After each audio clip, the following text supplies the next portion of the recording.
Hola clase, hoy vamos a empezar nuestra siguiente lección. So we're going to start today our second lesson about subject pronouns and the present tense of the verb ser. Ser means to be, as probably you already know. So first, without diving into the topics, we're going to review some basic grammar concepts. So what is a verb? So a verb is a word in a sentence, right, that expresses the action.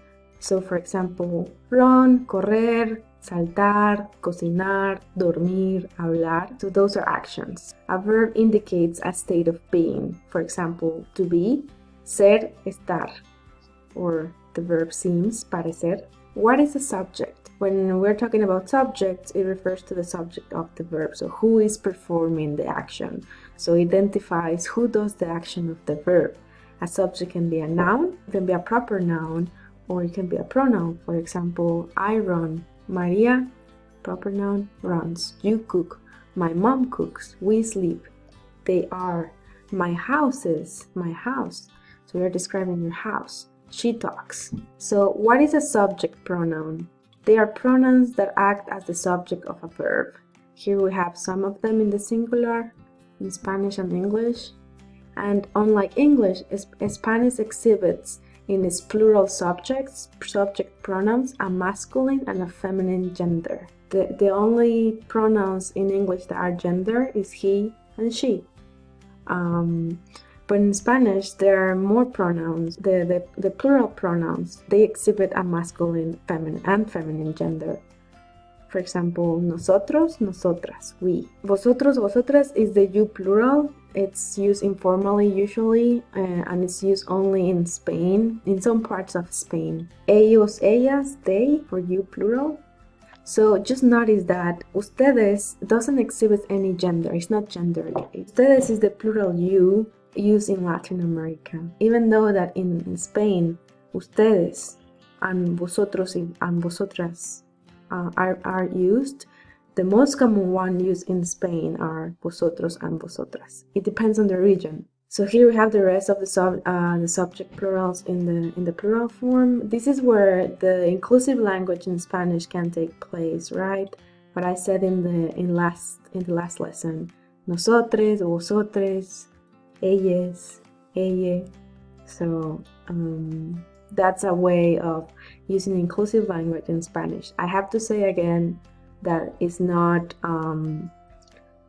used by all native speakers. Some people use it, some don't use it and reject the use of it. Also notice that in Spanish, the you singular can be expressed in 3 different forms, right?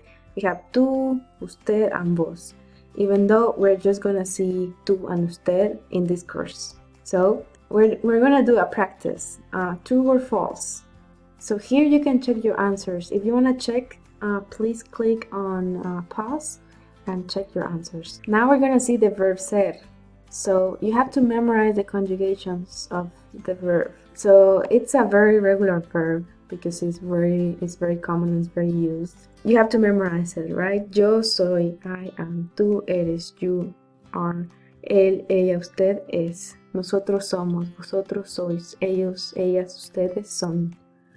So you have to notice that usted and él and ella have the same conjugation in the verb, even though usted means you singular and él, ella is he, she. The same happens with ustedes, ellos y ellas, right?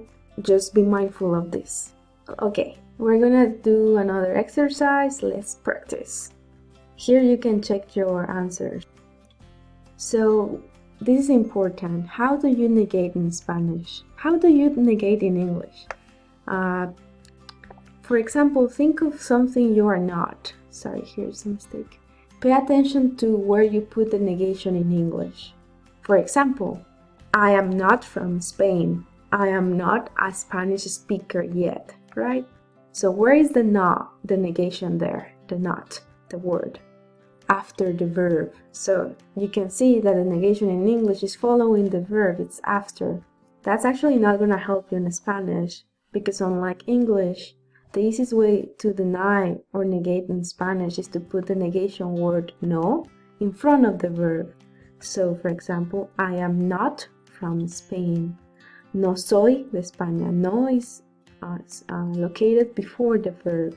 Not in English is located after the verb. I am not a Spanish speaker yet. No soy un hablante de español todavía. No is located before the verb.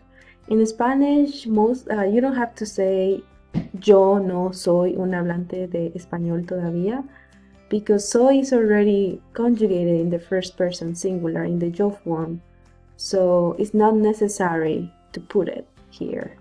So remember that the negation in Spanish goes in front of the conjugated verb, and we're gonna practice this. Here you can see your answers.